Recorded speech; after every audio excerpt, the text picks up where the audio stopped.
Welcome to today's Pocket PL topic. Today we will be exploring artful thinking routines. And these are routines that invite students to think deeply and critically about a piece of visual art. Anything can be visual art virtually. A photograph, a statue, an object, a logo.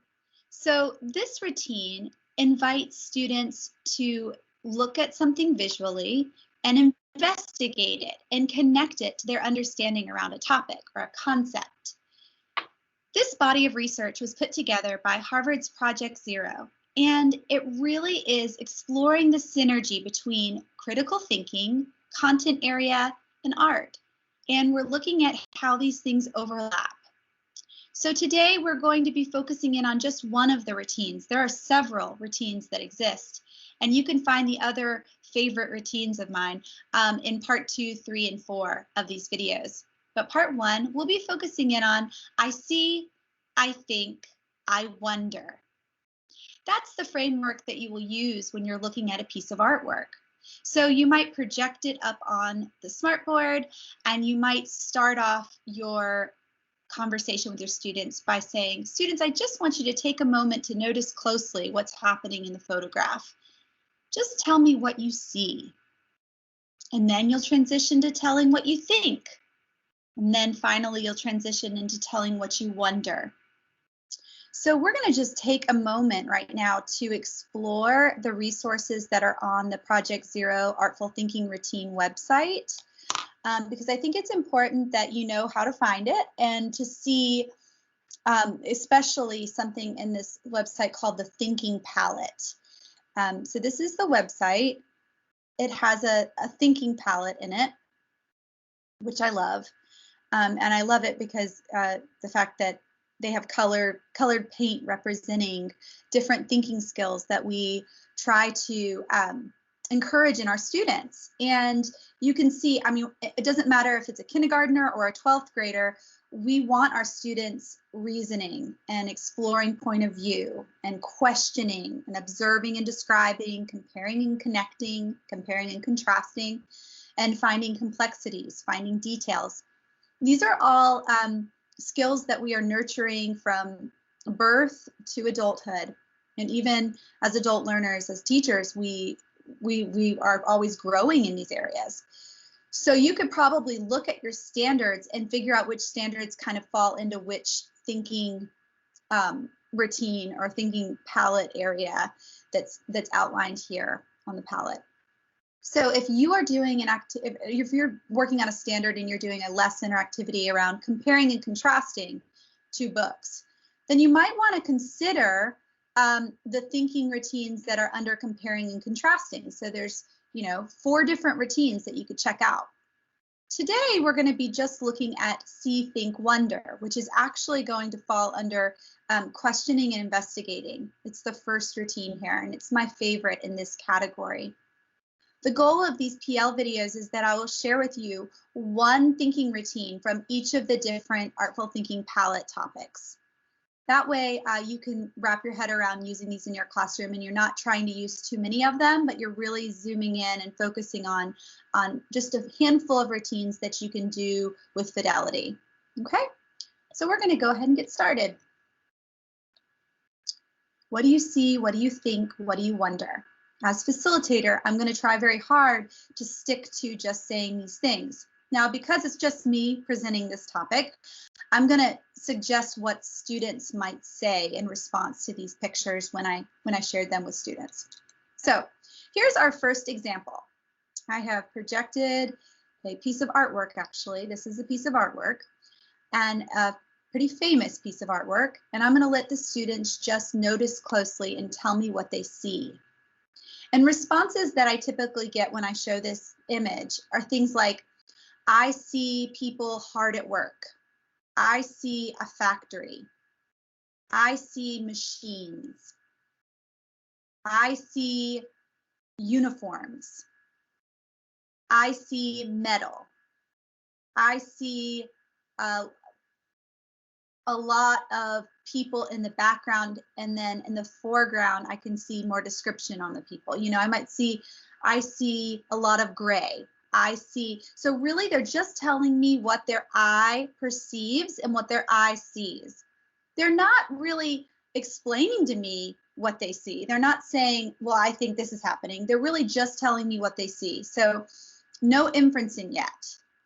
This is hard for students. They automatically want to tell me what's going on in a picture. And that's because we live in a day and age where we are processing things so quickly, especially images. Think about social media. Think about just the screen time that students have throughout the day, especially when school now is, we've got a lot of screen time with school.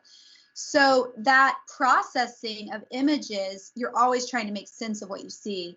So to have them just objectively describe what they see is huge. So spend some time with your students. Let them just express, I see. That's the sentence stem. I see blank. I see. Okay. Once you feel like most of the students have shared out and you feel like we've seen a lot of things and we're ready to move on, you're going to go into what you think. So things that students might say is, I think they are working together. I think they're building cars.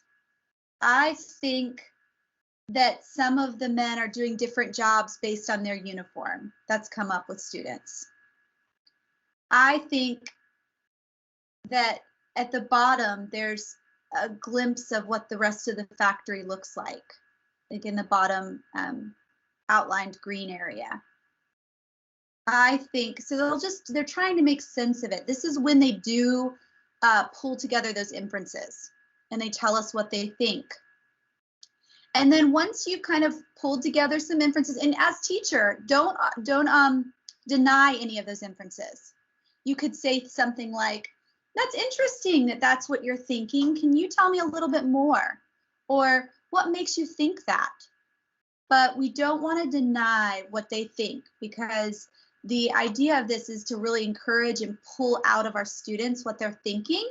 And if we deny it, then it automatically puts a I'm scared of being wrong feeling in our students, and we don't want to do that. So as teacher, try really hard to not share what you know about the painting or what you know about the picture, and really focus in on just facilitating the dialogue. Okay? Then we're going to shift into I wonder. Now with I wonder, this is where students are coming up with things they're wondering about, they're grappling with, the questions that they have about what they see. So some things that pop up in this picture is, I wonder how much money they make in this job. I wonder how many hours they've been on their feet. I wonder where this is and what time period. I wonder, and they just keep going with these wonderings. And I always encourage teachers to take those wonderings and document them, jot them down and put them up on an anchor chart, or jot them down and save them in a Word document, because those wonderings are what can drive your instruction.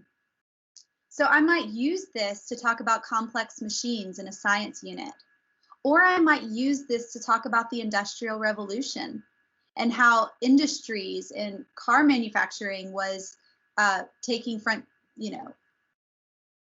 seat to other things, and why that was, and how did that come about. It might be a history lesson. Or I might take their wonderings and let them zoom in into one quadrant of the painting. So we're going to look in this quadrant right here, guys. This lower left-hand corner of the painting. And I'd like for us to just take a closer look at that. So now here I have zoomed in on that part of the painting. And now I say, okay, now what do we see? Now what do we think? Now what do we wonder? Now you don't always have to zoom in on a part of the painting. I just feel like with this particular piece, there's so much going on that sometimes it helps to zoom in on one part of it, okay?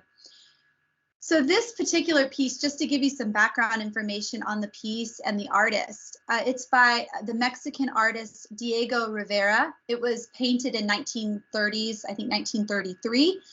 It is in Detroit at the Ford factory, and it was commissioned by the city right outside their art center area in Detroit they wanted to capture that industrial revolution that occurred in that time, after the Model T was invented, and then going into car manufacturing, and that boom of innovation.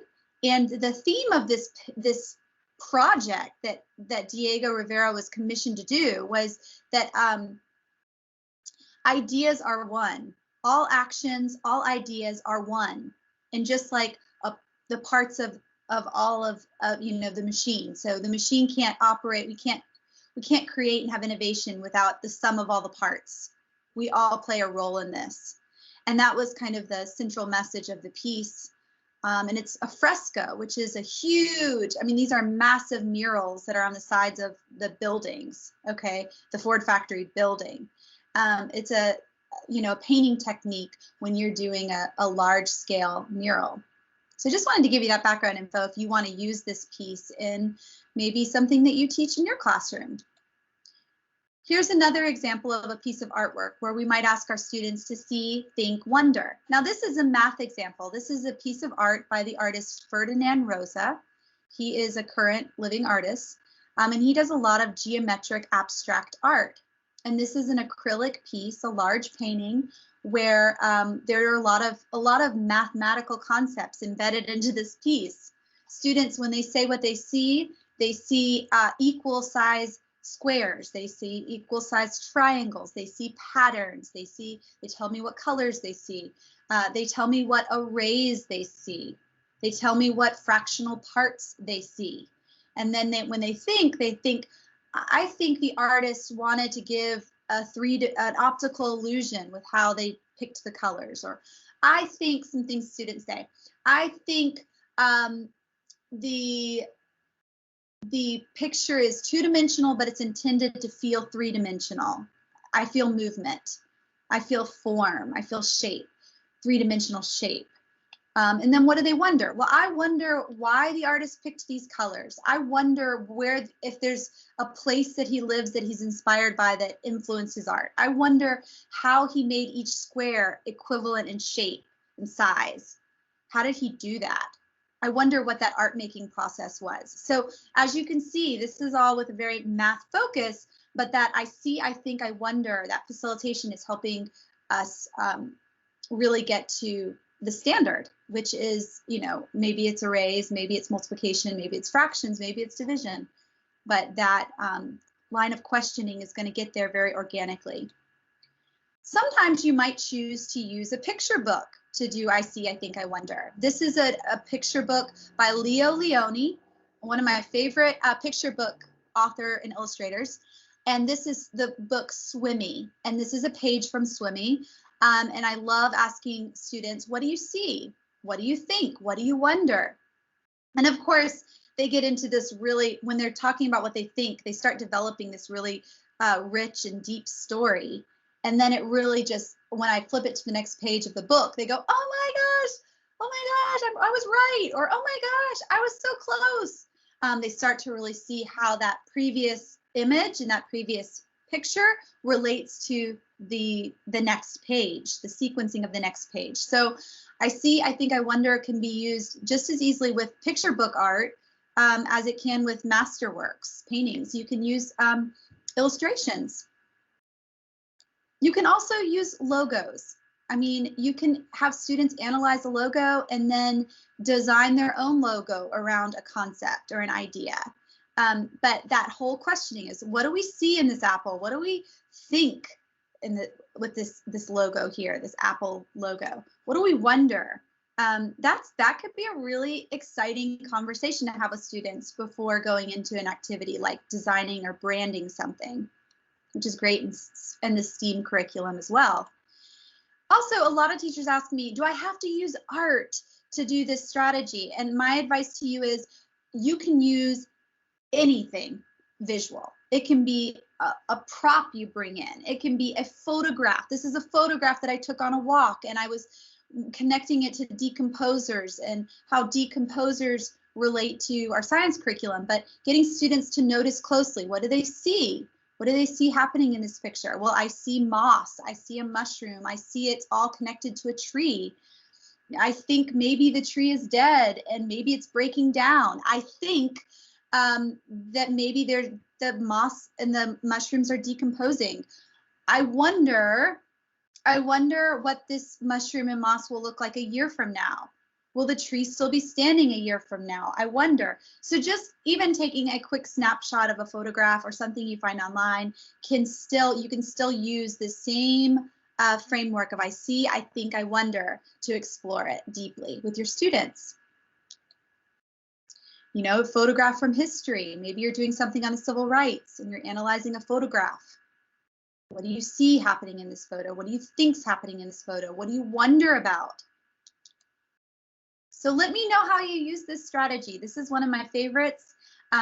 Be sure to tag me if you tweet it out on Twitter, because I love seeing how you're using the strategy to connect to the curriculum in your classroom.